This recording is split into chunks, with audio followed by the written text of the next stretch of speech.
Taking a leaf out of the Satyagraha in Khandwa and Harda districts of Madhya Pradesh, opponents of the Kudankulam nuclear power plant will stand in the sea off the coast today. The agitators are demanding stoppage of the process of fuel loading.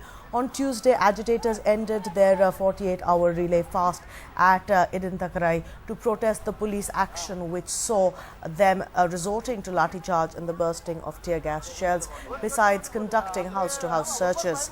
Meanwhile, today the Supreme Court will hear an appeal for stopping the fuel loading at the Kudankulam nuclear plant. The petition is an appeal against the Madras High Court order that had given the go-ahead for the fuel loading of the plant. Let's go over to NDTV Sam Daniel, who has been getting us the latest on the ground at Kudankulam. Sam, now of course we see a change in the form of protest. The demands remain the same, but those very dramatic scenes we're seeing on our screen right now, very clearly taking a leaf out of the Khandwa and Harda textbook there.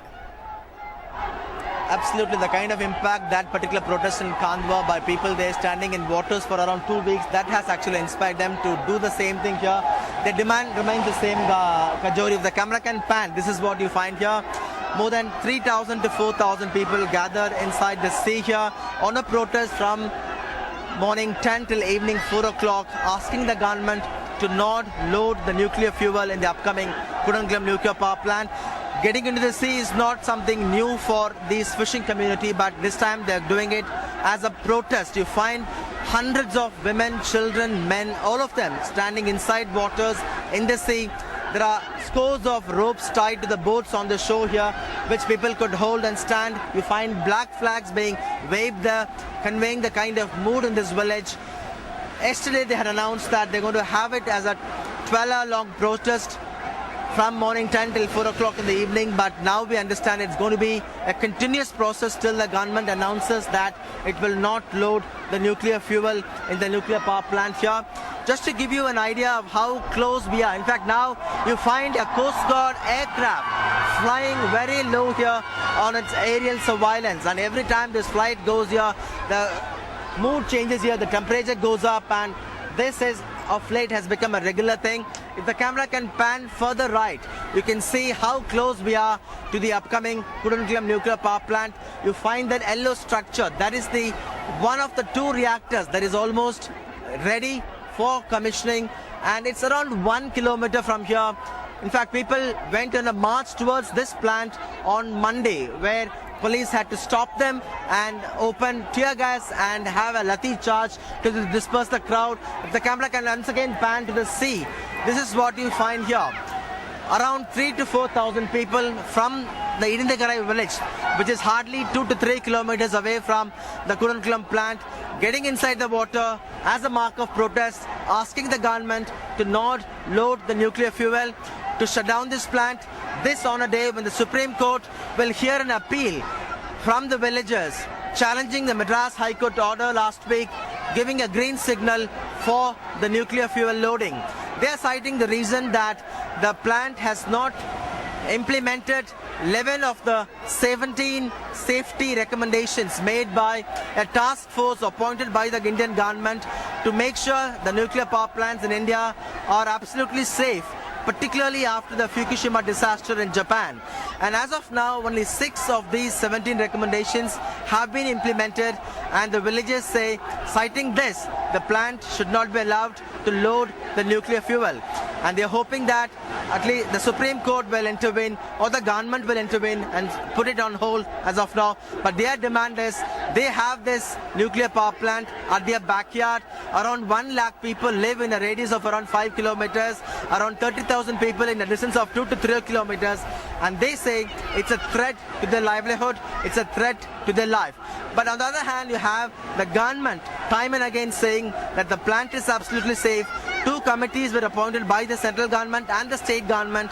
Both visited the plant, checked all the safety measures in place, and they came out with reports giving a clear certificate that the plant is absolutely safe, that there will be no threat for the life or the livelihood of the people living here. But the people are not listening. They say we don't want this plant. Their argument is that if a country like Japan could have a Fukushima disaster, why not India, where you find one scam after the other exposing various irregularities, and they cite that as a reason. And they also cite how in the Bhopal gas tragedy several thousand people lost their lives, but even after 20 years they have not got justice, they have not been properly compensated, and they say they don't want that kind of a thing to happen to them. They say they cannot be made scapegoats. Around 4,000 people standing in the sea very close to the plant at the village seashore in violation of the prohibitory orders in place. A similar gathering took place on Monday evening when around 10,000 people went on a march towards the Kudankulam plant on the seashore, on the coastline, and police stopped them. There was a clash between the police and the people. There was lathi charge. There was also tear gas firing. Many suffered injuries, including around 100 police officers. But still, that has not deterred them. People are now beginning to raise slogans asking the government, telling the government, we don't want this plant. Yesterday we asked the police officers whether they will come into the village, whether they will intervene, but they said they will not disturb them as long as they don't head towards the plant. They say it's quite common for fishing community people to go into the sea. That's nothing unusual, but as long as they confine themselves inside the village, they will not really intervene. But still they maintain that this is in violation of the prohibitory orders in force at a radius of around 7 kilometers around the Kudankulam nuclear power plant. And the face of this tragedy, Mr. SP Uday Kumar, who has been spearheading this protest over the last 1 year, is not here. In fact, he wanted to court arrest on Tuesday evening at 9 o'clock at the Kudankulam police station, but the villagers here did not allow him to do that. Also, there was a request from the India Against Corruption movement activist Arvind Kejriwal saying that no matter how many cases police file against him, he should continue to lead this protest from the forefront. And after that, the villagers, many youngsters took him away in a boat. Right, so at this point in time, we don't know where he is, but people here say he will come and be a part of this movement at some point in time. Also, when we put the same question, what would happen if the police arrest him? Because police are also on the lookout for him as they accuse him of instigating what they call as a violence against the Kudankulam nuclear power plant. Around 8,000 FIRs have been filed against people on charges of sedition, of waging war against the country. They say this would amount to around 300 people who participated in various protests, hence their names appear in different FIRs. But they say they have evidence, they have reasons to believe that their arrest under their FIRs under sedition charges, under waging a war against the country is justified. They say the court will decide on that. But now what you find is around 4,000 people in the Indinthakarai seashore, inside the sea, standing in a protest, asking the government not to load the nuclear fuel at the Kudankulam nuclear power plant, which is hardly 1.5 kilometers from this point. You find black flags, people waving black flags, giving a clear indication of the kind of mood here. You also have the Coast Guard aircraft flying low very often on an aerial surveillance. At a distance in the sea, you also find a Coast Guard ship on a surveillance, on its patrol there.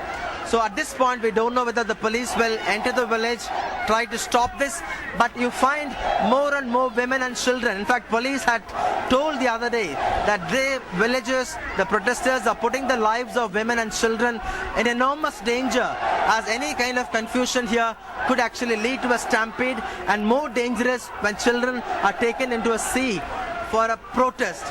But people say we will not listen to that. It's a question of life and death for us. If the government has not listened to our voice over the last 1 year, we have no other option but to display our protest by taking our children and women into the sea to make the government listen to us. Their only question, Kajori, is that over the last 1 year, hundreds of people have been gathering here every day.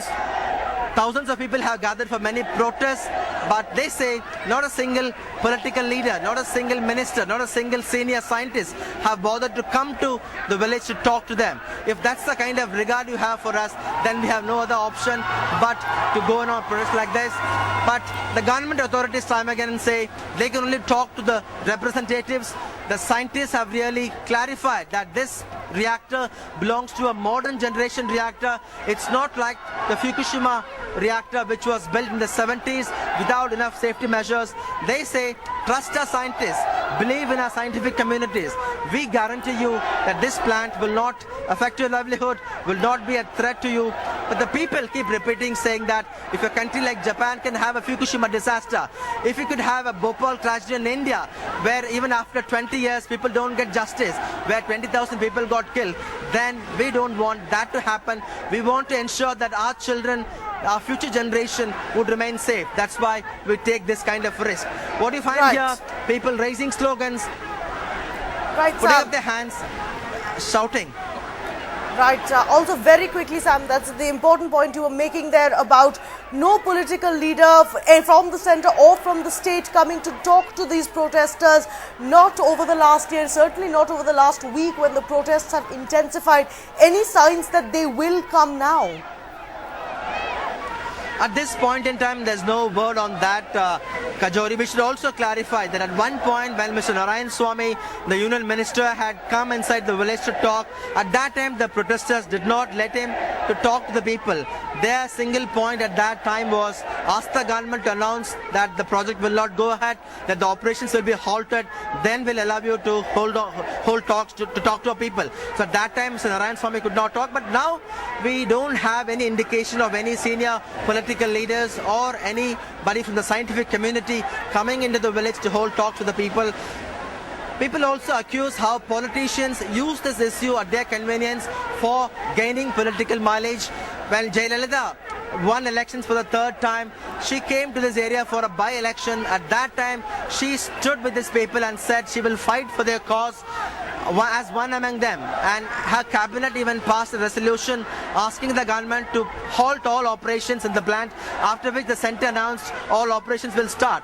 But after the two committees gave a clean sheet to the safety of this plant, Jayalalitha made a U-turn, but people cite that she had let them down for political gains, and the government time and again points out that we need this plant because Tamil Nadu reels under a heavy power shortage. We run short of around 4,000 megawatt of power. Even today, many parts of the state reel under power shortage for up to 2 to 3 hours a day. And the government says if this plant could be operated, this will contribute to reduce the power shortage in the state, will make things more comfortable for the common man. But people say, if that's the government stand, if that's what the government say, let them come and live here. Thank you. We will not go by what the government says.